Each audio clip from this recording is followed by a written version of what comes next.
Welcome to another edition of Play It Through, and this time around it's Back to the Future Part 1, brought to us by LJN and Beam Software. Now LJN, of course, is known for horrible licensed movie games, but Beam Software, well, they're the ones who make them.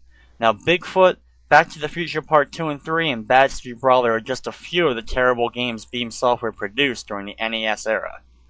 And this game, of course, is no exception to the terribleness. Now I think this game is already quite known for being absolutely horrible. And that really is because most people, when you're playing this game, you're not even going to get past the first minigame. And basically the game's broken up into two parts. You have these street parts, and then you have a selection of about 4 minigames, which each take place at these different buildings on this map of Hill Valley you can see. And the first one, the one where you have to throw random mugs at these bullies who try to get you in the malt shop, is about as far as any person really will ever get. And, they're not missing anything by not making it any farther than that. Now, of course, in this run, I'm going to get to show you all the great minigames and how terrible they are. And you can see we're starting off in just the basic street of Hill Valley. And in the first stage, I'm going to be just running. But I should be able to pick up the skateboard at the end of this level, and I should be able to keep a hold of that throughout most of this run. And basically, as far as I know, you're just collecting random clocks in order to get bonuses and complete the level, and you just don't want to get hit by all the random crap that's flying at you.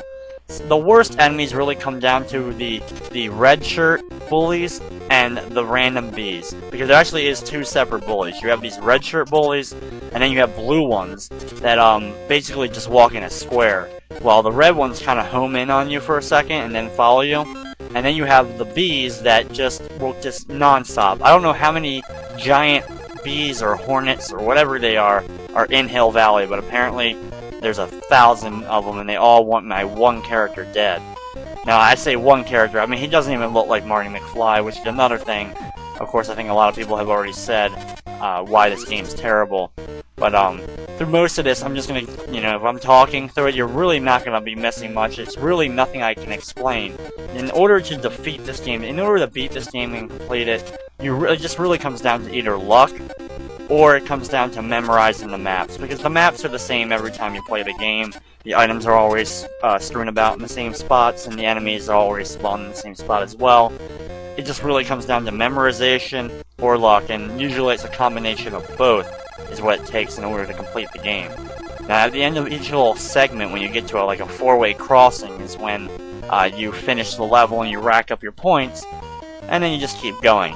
It's not really that fun to watch. I know that, but the only really enjoyable parts are something if you've never seen them before, never seen a playthrough of this game before, then you get to see the other mini games besides just the malt shop mini game, which I really feel that they didn't want you. The developers of the game really didn't even want you to see the rest of it, because that first minigame, that first malt shop thing, is just almost unbeatable unless you are able to last a certain amount until you get a special power-up, which can really end up helping you a lot.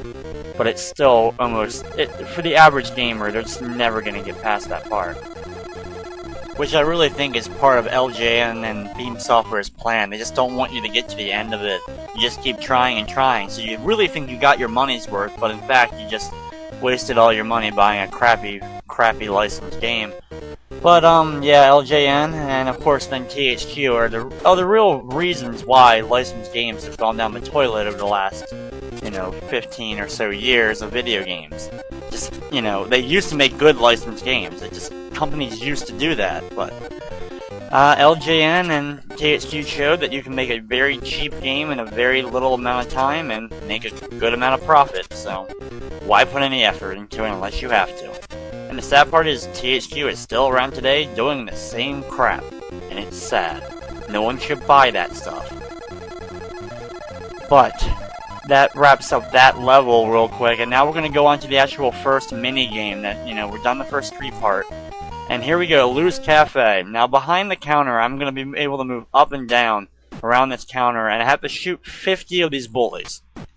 Yes, 50 of them. Now look, it doesn't seem that hard at first, but once you get like 2 or 3 of them coming at you at once, it's almost impossible to judge it unless you've tried this 2 or 3 times, and you probably will, because once one just sits down, they immediately throw you into the door, and you lose. Now, as soon as you hit the 50th one, you pass. You can get hit right then. It doesn't matter, which I probably will as soon as I can get the 50. You instantly pass the level and you just continue on. You only have to get up to 50. Now, another good thing is there will be a random waitress that will roller skate her way up to the bar in a second or two.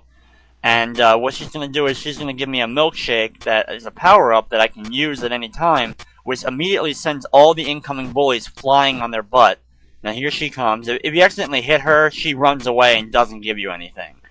So now that I have it, I will use it more than likely as soon as I get a good amount of them coming at me that unfortunately I wouldn't be able to get to. And if this wasn't bad enough, the bullies eventually, yeah, exactly, they start throwing crap at me. I was waiting for it. I knew it was coming. The most annoying factor in the world is them throwing stuff at me. Okay, come on, 46. You know what, use it real quick. Hit 2 more. And there we go, I got it. Now I'm just going to let this last one hit me. Okay, he hits me, he's going to chuck me against the door. So officially, I think I would have lost. I would have lost a life, but no. I've passed that. I get my bonus. I get 51 whatever bonus, keeping track of my score or whatever. It says, well done, Marty, now we're going to head for the school. So guess what's coming next? A whole bunch of more useless street levels that we, if you didn't already enjoy those past street levels, now we have like a yellow tinted street level to deal with. I still have my skateboard, thankfully, so I can just speed through these a little bit quicker than it would usually take me. We have the same enemies that we've been dealing with before. The bullies, hornets, hula hoop girls, and random people carrying a pane of glass across the street. The most out of all the enemies, though, like, it just seems like in a normal street or whatever, some of these enemies would be there. You're gonna have hornets, trash cans, and stupid kids hula hooping in the middle of the street. It just happens. But the thing that makes no sense to me is who sets up bowling pins in the middle of the street as an obstacle to take someone out. And not even the fact that it's just one set.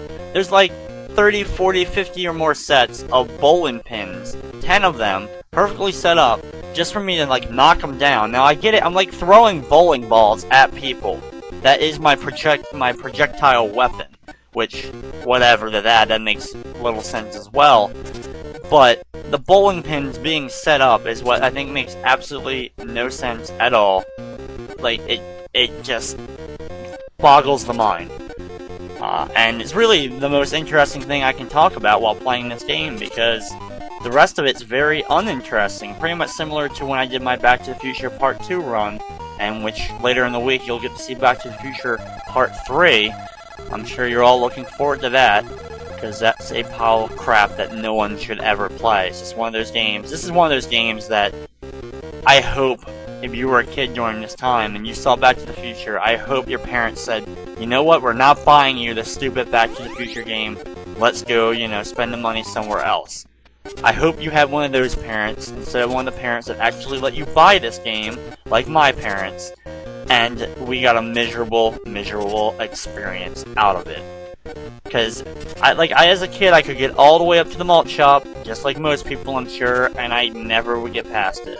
Now, I don't even remember if there was a Game Genie code that could have helped me at that point, because I really don't think I gave a crap enough. I mean, some games you wanted to beat. Like, they were just difficult to beat.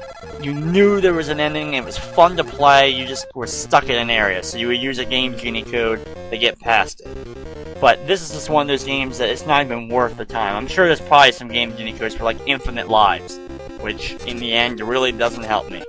Because if I hadn't already mentioned, if I would have failed at the malt shop level, or at any of these minigame levels, instead of just having to redo the minigame, oh no, you have to redo the previous street before the minigame as well. Like, somehow you get kicked out of the place and get sent 3 streets back. And you have to, work your way back up a couple of blocks in order to get back into the malt shop or wherever in order to continue. I mean, that just adds to the difficulty and pain in the butt factor of this game.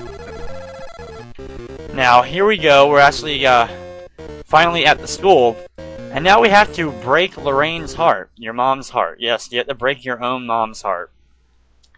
And, she throws hearts at you, and basically you have, like, a shield, and basically you have to keep blocking the hearts. If any of the hearts get past you, you fail. The only thing I can kind of equate this to, it kind of reminds me of Olive Oyl in the Popeye arcade game when she's throwing hearts at you, except you're actually collecting them in order to complete the level.